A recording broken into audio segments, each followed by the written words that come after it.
Hello everyone. Now it's time for us to speak up. And this is because of our love. Not because we are forced, we are coerced, or somebody is teaching us. But we are here to stand for our beloved pastor, Pastor Apollos C. Kibuloy.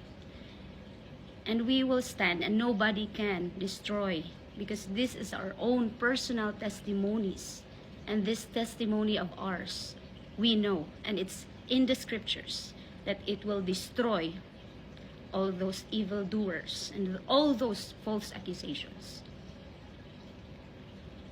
Kung kabalo lang mo, if only you know how our beloved pastor has totally changed our lives for the good, then makaingon yun mo, maudi ay, nagpadayon sila hangtod karon. I've known the kingdom since 1999, yes.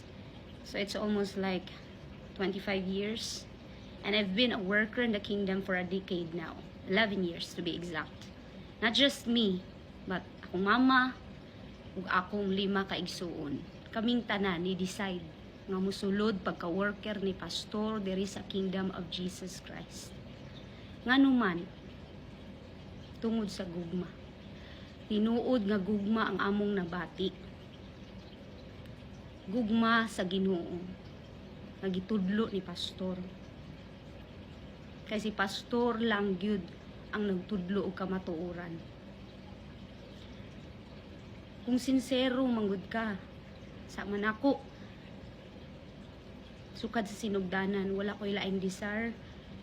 Kung dili, matarong among kinabuhi, dili mi mapariwara. Maupo din ang desire sa akong ginikanan na magamit gid mi sa Ginoo. O here we are, after for so many years, the Father has led us to the way through His Son. So, nagpasalamat mi sa kaayo ni Pastor for all those years. Wala gid mi gipramisa ni Pastor may kinabuhi, wala gi-assure, wala gi-guarantee. Ang amuan lang gyud diri is we love Him because He first loved us. Grabe ang gugma nga among nabati. Gugma ang nag-abot sa amuha dinhi, ug gugma pud ang nagpadugay sa amuha. Ug gugma pud ang nagtudlo sa amuha sa pagkamatarong. Kay kung wala kay gugma diri, dili gyud ka kapadayon. Kung nagpasalamat ko kay tungod kay pastor, wala gid pagsulod na mo diri pagka-worker, wala gid siya nangutana og unsa imuhang background or unsa. Ang iyaha lang gyud is mutuman ka sa kabubuton sa amahan ug willing ka out of your love nga musunod sa iyang kabubuton ug gamiton ka sa buluhaton sa amahan para muluwas usab og lain nga makatawhan. So pagsulod na mo pagka-worker, kami unumay ka magsuon. Gagmay pa ako mamanghod. Pinakamanghod sa mo ato nga time 10 years old. Pero naapod akong mama, kami tanan ng uban gid mi, nagkahiusa gid mi kay grabe gid ang pagtawag sa amahan sa mua. Di gid mi makadili kay grabe ang gugma sa amahan. Nga makaingon gid ka, who are we to resist the calling? So, moto gipaskwela mi ni pastor ako mga manghud libre gipaskwela dira sa GMC tanan. Imagine private school good na. Hantod na graduate. Og kami ako og akong duha ka igsuon tulo mi gi fully equipped gipaskwela ni pastor sa ACQ CM, ang ACQ College of Ministries dito. Nahimo mi mga Bible school students. Gitudloan mi sa doktrina, gipalalom pa mi sa pagtudlo para kami na usab ang mutudlo sa uban. After for those years, dito na on the field na mi. Asa man mi gibutang sa pinakakuyaw nga nasud kuno. Which is kuyaw gid siya kay grabe gid ka makasasala ang mga tao dito.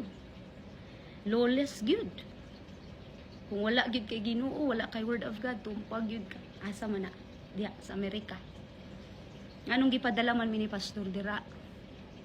kay daghan kaayog nagkinahanglan og kaluwasan, labi na gid mga kabataan nga nasayang lang ilang kinabuhi sa drugs, sa prostitution, sa tanan. Kabalo na mo unsang naa dira nga suda, dili lang diha, daghan pa.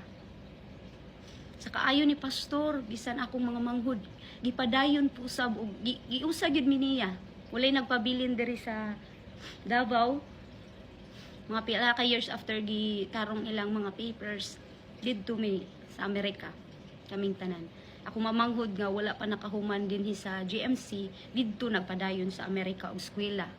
Imagine, yung walay gipaningil si pastor sa muana, bisag 5, bisag sentavo. Wala. Ang kay pastor lang gyud is full trust nga ikaw magpagamit sa buluhaton, pinaagi nga ikaw na usab mo tudlo sa uban. Teach them the word of God. The word of God that save your soul. Ura na siya yung pinaka-importante. Nang every time magsulti kog ani, ma-emotional jud ko. Kay grabe gyud ang Ginoo, grabe gyud ang amahan, grabe gyud si pastor. Ako sa pastoral department. Pastoral ko for how many years na. Pero kanang ilang maakusasyon, puro na bakak. Kabalo na mo ana. Kay dili gyud na nila mapamatud-an. Grabe na ka-sacred nga pribilehiyo, kabalo mo unsa na nga department. Kuyaw kay nag-training. Kay we are trained to be leaders, administrators. Gihulma mi sama sa kinabuhi ni pastor. Kung unsa si pastor, ako, naka-decide ko. Mahimo gyud kung sama ni pastor. Kung wala nagbinyo si pastor, dili ko magbinyo. Desisyon ako na. Kay gusto ko, akong tibuok oras para lang gyud sa buluhaton sa amahan. Naka-focus lang gyud ko dira. Dili gyud na mabahin bisag asa. Kung unsay gibuhat ni pastor, mausab na akong gibuhat. Mausab na akong buhaton o hangtod na sa kanturan. Kay wala ko'y laing desire kung dili mahimong sama kay pastor. Munang naami sa pastoral department. Kay naka-decide mi nga among full time, among tibuok oras, para lang gyud sa kaluwasan sa katawhan. Ginatudluan mi bisan sa pinakagamay nga butang. Gikan sa paghinlo, pagtanan. Magsugod ka sa kahinlo. Kaya kung di nimo mahinloan imong dapit, kung saan nimo paghinlo sa mo ang imong sulod, sa imong pagkatawo, kung saan nimo paghinlo sa uban, saan nimo pagtudlo sa uban, kung ako mismo, kung kita mismo, dili nato na mabuhat. So bisan sa pinaka-detalyado gyud tanan, wala kabalong mga igsoon, alam niyo mga kapatid, wala namang ibang gusto si pastor kundi ipatupad talaga ang salita ng Ama. Kasi yun yung mandate ng Ama. Kaya nga siya ang unang pinili. Anointed, and appointed. At hindi lang siya ang magiging appointed. Daghan ta. Basta mahimot ang sama ni pastor, nagtuman, absolute, unconditional obedience sa pulong sa Amahan. Mahimot ang sama niya. Kung tanawa dayon ang resulta, dili din ta maghuna-huna, dili dayon na mabakak nila. You will know the tree by its fruit. Tanawa ang Kingdom Nation. Ug tanawa ang mga produkto ni pastor. Kinsa sila, tanawa mo mga leaders, tanawa mo mga administrators, tanawa ilang resulta, tanawa ilang bunga. Tanawa ang Kingdom Nation. Makita ninyo na munang bisag unsa pa ilang pandaot pagguba sa Kingdom Nation. Ug sa kay pastor, you will never win. You are on the losing side. For this kingdom shall stand forever. Daghang salamat. Sa sunod na pod. Thank you so much.